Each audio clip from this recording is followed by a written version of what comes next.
Hey guys, this is Ryan from MACkite here. I got Ryan Arzy from Foil Drive with me and Hunter from MACkite as well. Today we're just gonna go through the different battery options that Foil Drive offers and kind of where they fit in the lineup. So right now, the Max kit is our most popular unit. We also have a Slim, which is a thinner version that's kind of more performance or more use case for like as an assist, but people are loving the runtime of the Max and just the versatility. So that's kind of been the most popular setup that we've been selling and people have been loving. With the Max, there's 4 different battery options at the moment. There's the Sport, which is the shortest runtime, but least amount of swing weight and weight. Then we've got the travel battery, we've got the Max Power, and then we've got the Max High Power.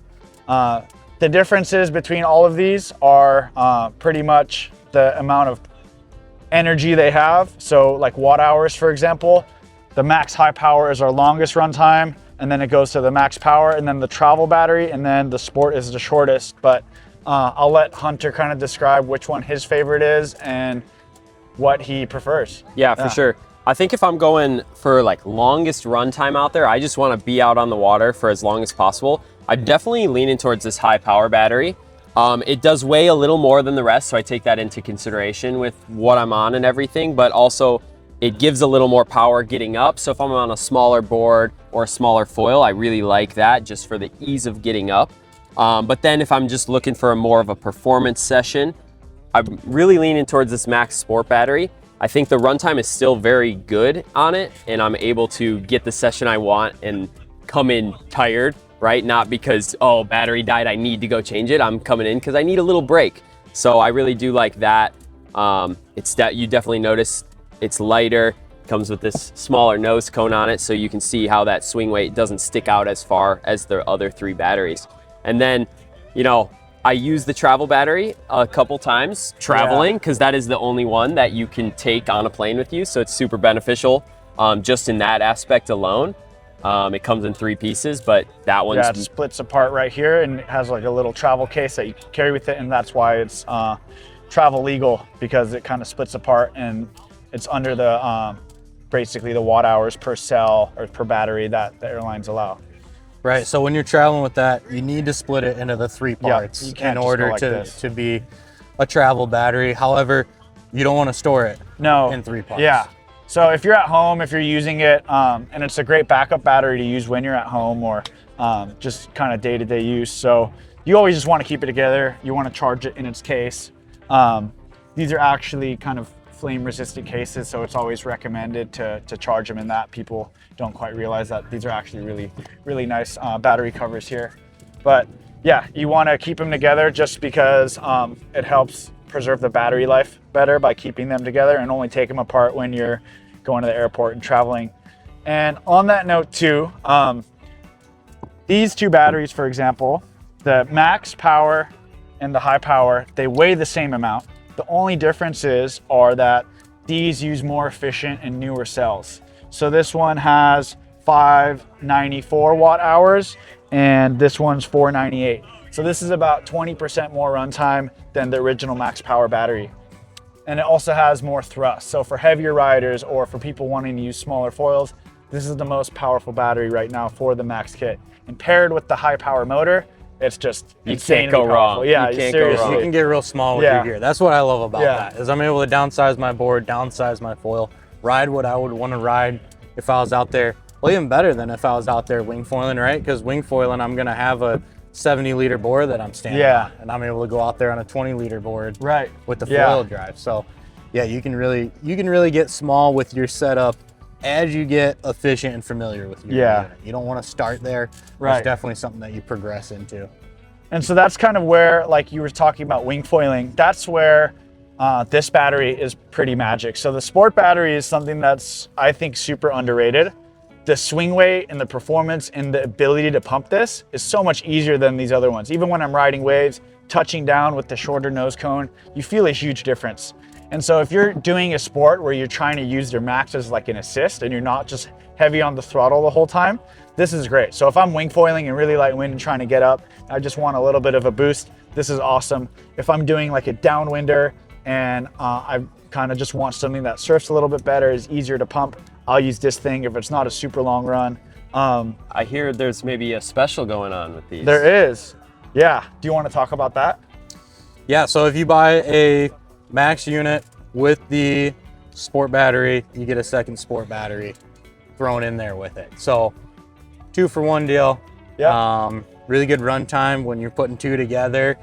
And really, like, a lot of people get so concerned about the runtime and popping the batteries out. If you think about it, if you're out there for a while riding, like, it's not a big deal to come in. Yeah, coming in to get a little water break it's always a good thing. So some people get hung up on that a little too much, and they shy away from the smaller battery because they don't want to have to change it. But after you've been out there for a little while, usually you're ready for a break. But yeah, I agree with you 100%. I really like the sport battery, especially for doing some flat water pumping. Yeah. We have another video out about flat water pumping and how awesome the foil drive is for that, and you're saving some swing weight there. It just it helps you pump a little bit further, I think, right? You don't have as much weight on the board. Sure. You don't wear out your legs quite as much with the smaller sport battery. Yeah.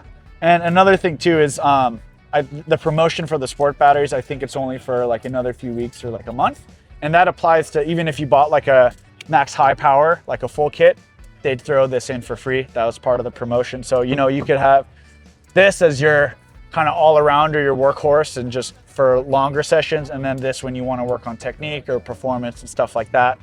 Another thing too is people are always kind of asking about the run times, and this really varies on the size of board, foil, how much you're falling, how heavy you are on the throttle, stuff like that. But I'll just kind of talk about like what I get out of it. So like, let's say I put this on the E-foil, like integrated mast, and I'm just running it continuously, or I'm just running continuously with the assist mast. I get about 30 minutes of continuous power with this, with my like 1000 foil. And then the travel battery kind of lands in between the sport and the max power battery in terms of watt hour. So this one is 129 times 3. I can't do math that quickly, but maybe we could throw that in as a little calculation. Somewhere in there. Yeah, but basically it's in between the power and the sport. And so, you know, with this one, I get about like 35 minutes to 40 minutes. And then with the max power, I get between, 40 and 50 minutes. And then I get like easily an hour long session out of this one for sure. So, you know, if you have a couple batteries, most people just go and run one battery and they're content. You know, most of the time when I go out, because you're riding the entire time. Right. You know, when people talk about going for like a surf session, like normal surfing and all that, you're sitting there and you're waiting for waves for a majority of the time. Yep. Whereas when you're foil driving, it's like the opposite. You're like foiling for 95% of the time, and then the other 5% of the time you're like, getting back on the board or catching your breath and all that stuff. So that's the beauty of it. Like if you don't have a lot of time, you just want to get out for a session, it doesn't matter what the conditions are. Literally, you can go out and ride in anything and you're riding the whole time. Yeah, let's go back and touch a little bit on some of those variables that affects it. I mean, the first thing everyone goes to is rider weight, right? Yeah. Everyone's like, well, it depends on how much you weigh and the size foil you have. Mm-hmm. But one thing that I probably didn't think about enough until I started using these, and I mean, I've gone out on the same battery and gotten 40 minutes and gotten an hour and a half. Yeah. And one thing that I didn't really click until I started doing it is the efficiency of the foil also matters. Yeah. So if you're on a big, not necessarily big, I would say probably smaller with less drag, really like efficient downwind foil. Yeah. Yeah, something very high aspect. Like mid-low aspect foil, that's a larger wing, you're gonna get more battery range because it's gonna be more efficient gliding through the water. So the efficiency of the particular foil, I think, can make a big difference in terms of the battery life you're getting. And then obviously your session too, like you hit on.